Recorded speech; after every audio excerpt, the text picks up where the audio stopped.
ሻሎም ሻሎም ቅዱሳን ሰላም ብያለሁ። የጌታ ጸጋና ሰላም ይብዛላችሁ። ስለ ስኬት፣ ስለ ክንውን ከእግዚአብሔር ቃል አንጻር እንነጋገራለን። ዛሬ መልእክት አስተላልፋለሁ። ሁላችንም መከናወን፣ መሳካት እንፈልጋለን እና መከናወን፣ ስኬት፣ እውነተኛ ክንውን እንዴት ነው የሚመጣው? ወይም የእውነተኛ ስኬት እውነት የተከናወነለት ሰው ምን አይነት ሰው ነው ብለን ከእግዚአብሔር ቃል እናያለን፣ እንነጋገራለን። ስኬት ወይም ክንውን፣ የመጀመሪያው ስኬት ወይም ክንውን እግዚአብሔርን ማምለክ ነው። እግዚአብሔርን የሚያመልክ እግዚአብሔርን የሚከተል ሰው ተሳክቶለታል። ጌታ ኢየሱስ ክርስቶስን በሕይወቱ ላይ የሾመ ሰው ጌታ ኢየሱስ ክርስቶስን አዳኙ አድርጎ የሕይወቱ ቤዛ አድርጎ የተቀበለ ሰው የተሳካለት የመጀመሪያው ሰው እርሱ ነው። ክብር ለጌታ ይሁን። ስለዚህ ስኬት እግዚአብሔርን ከማምለክ ይጀምራል። የትኛውንም ነገር ብታገኙ እግዚአብሔርን የማታመልኩ ከሆናችሁ አልተሳካላችሁ። በምድራዊ ነገር ብትበለጽጉ፣ ወርቅና ብር ቢኖራችሁ፣ ሕንፃና መኪና ቢኖራችሁ፣ ጌታ ኢየሱስ ክርስቶስን የማታመልኩ ከሆነ አልተከናወነላችሁ፣ አልተሳካላችሁ። ምክንያቱም እውነተኛ ስኬት፣ እውነተኛ ክንውን የነፍስ መዳን፣ ነፍሳችን በክርስቶስ ኢየሱስ አምና ከዳነች፣ ዳግም ከተወለድን ተሳክቶልናል። አዲስ ሰው ከሆነ ማንም በክርስቶስ ቢሆን አዲስ ፍጥረት ነው ይላል እግዚአብሔር ቃል። አዲስ ፍጥረት ስንሆን በክርስቶስ ኢየሱስ ስናምን ያን ጊዜ ተሳክቶልናል ማለት። ስለዚህ የመጀመሪያው ስኬት በክርስቶስ ኢየሱስ መሆን፣ ጌታ ኢየሱስ ክርስቶስን ማምለክ፣ ጌታ ኢየሱስ ክርስቶስን መከተል ስኬት ነው። የተሳካለት ብቻ ጌታ ኢየሱስ ክርስቶስን አምኖ የሚከተል ብቻ አሜን ብሎ ኮሜንት ላይ ይጻፍልኝ። ኢየሱስ ክርስቶስ ለዘላለም ያድናል። ክብር ለጌታ። ሁለተኛ ከእግዚአብሔር ቃል አንጻር ስንመለከት ስኬት የእግዚአብሔርን ቃል ማድረግ ወይም የእግዚአብሔርን ቃል መፈጸም፣ ስኬት ወይም ክንውን እንድናገኝ ያደርገናል። ኢየሱስ ክርስቶስ ጌታ። የእግዚአብሔርን ቃል ስናደርግ እግዚአብሔር ሁልጊዜ ከኛ ጋር። የእግዚአብሔርን ቃል ስንቃወም እግዚአብሔር የመጀመሪያ ጠላታችን ሆኖ ይነሳል። ስለዚህ ሊከናወንልን አይችልም፣ ሊሳካልን አይችልም። የእግዚአብሔርን ቃል ወደ ጎን አድርገን የምናገኘው የትኛውም ስኬት ስኬት አይደለም። የትኛውም ክንውን አይደለም። ክንውን የእግዚአብሔርን ቃል በማድረግ የእግዚአብሔርን ቃል በጥንቃቄ በመፈጸም።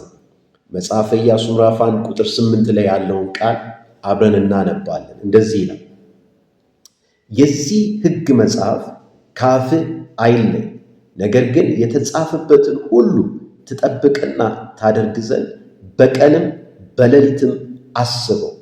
የዚያን ጊዜ መንገድህ ይቃናልሃል፣ ይከናወንልህማል ይላል። ክብር ለጌታ። የተጻፈበትን ሁሉ ትጠብቅና ታደርግ ዘንድ በቀንም በሌሊትም አስበው ይላል። ሃሌሉያ። በኢየሱስ ክርስቶስም የእግዚአብሔር ቃል ሐሳብ አእምሯችንን ይቆጣጠር። ሰዎች በዚህ ጊዜ በብዙ ሐሳብ ተይዟል፣ በብዙ ሐሳብ ተወጥረዋል። እኛን ግን የሚያሳርፈው የአምላካችን ቃል፣ የዚህ የሕጉ ቃል፣ የዚህ የእግዚአብሔር ቃል ሁለንተናችንን ይቆጣጠር። ሁለንተናችንን ቀንና ሌሊት የሚገዛ የሚቆጣጠረ ይህ ቃል ነው። ኢየሱስ ጌታ። ስለዚህ በጥንቃቄ የተጻፈውን ስናደርግ ያን ጊዜ ተከናውኗል፣ ያን ጊዜ መንገዳችን ተቃንቷል ማለት ነው። ጌታ ኢየሱስ ክርስቶስ ማቴዎስ ወንጌል ላይ የተራራው ስብከት የሚባል በተራራ ስፍራ ሆኖ ያስተማረውን ከተናገረ በኋላ ይህንን ቃሌን ሰምቶ የሚያደርገው ቤቱን በዓለት ላይ የመሰረተ ብልህ አስተዋይ ሰው ይመስላል ይላል። ኢየሱስ ጌታ። ወጀብ መጣ፣ ጎርፍ መጣ፣ ያንን ቤት መታው፣ ግን ዓለቱ ላይ ስለተተከለ ምንም አልሆነም ይላል። ኢየሱስ ጌታ። በሕይወታችን የሚመጡ ሰልፎች፣ በሕይወታችን የሚመጡ ወጀቦች ይዘውን እንዳይሄዱ የሚያቆመን የሚያጸና የእግዚአብሔርን ቃል ሰምተን ማድረጋችን፣ በእግዚአብሔር ቃል ላይ የተመሰረተ ህይወት ሲኖረን፣ ስለዚህ በቃሉ ላይ የተመሰረተ ህይወት ስኬታማ ህይወት፣ በእግዚአብሔር ቃል ላይ ቤዝ አድርጎ የሚኖር ሰው እሱ የተከናወነለት ሰው።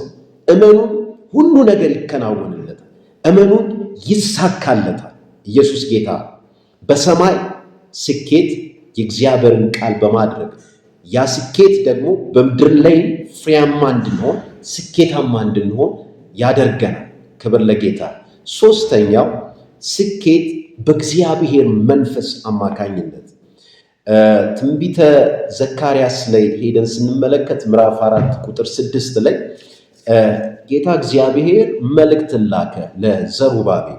እሱን ክፍል አንብቡ። ዘካርያስ ምዕራፍ 4 ቁጥር 6 እንደዚህ ነው፣ ለዘሩባቤል የተባለው የእግዚአብሔር ቃል ይሄ ነው፣ በመንፈሴ እንጂ በኃይልና በብርታት አይደለም ይላል የሰራዊት ጌታ እግዚአብሔር። ዘሩባቤል የእግዚአብሔርን ቤተ መቅደስ ለመስራት የተነሳ ሰው። ዘሩባቤል መንፈሳዊ ሥራ ለመስራት የተነሳ ሰው። ዘሩባቤል የእግዚአብሔርን ቤት እስራኤላውያን ከምርኮ ከተመለሱ በኋላ እግዚአብሔር አስቧቸው የመከራ ዘመን አብቅቱ፣ 70 ዓመት የግዞት ዘመን አብቅቱ ወደ ኢየሩሳሌም ምድር ከተመለሱ በኋላ ቤተ መቅደሱን ለማነጽ እግዚአብሔር የሚመለክበትን ለመስራት የተነሳ ሰው ግን በጥበብና በኃይሉ ይታገል ነበር። እግዚአብሔር መልእክት ላከለት፣ ዘሩባቤል ሆይ በመንፈሴ ነው እንጂ በኃይልና በብርታት አይደለም። ብዙ ጊዜ በእውቀታችን በብርታታችን ስኬታማ ምንሆን ይመስለናል። አይደለም። ስኬት በእግዚአብሔር መንፈስ። አሜን። የሚያምን ሰው አሜን ይበል። አሜን።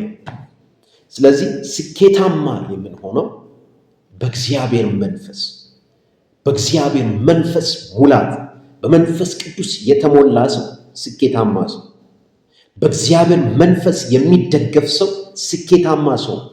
እግዚአብሔር መንፈስ ቅዱስን ሙላኝ፣ አንተ ንዳኝ ያለ ሰው ያ ሰው ስኬታማ ሰው። ስለዚህ በመንፈስ የተሞላ በመንፈስ ቅዱስ ምሪትና አቅጣጫ የሚመላለስ ሰው የተሳካለት የቀናለት ሰው ነው። ኢየሱስ ጌታ። ይህንን ትምህርት ክፍል 2 ይዤ መጣለሁ።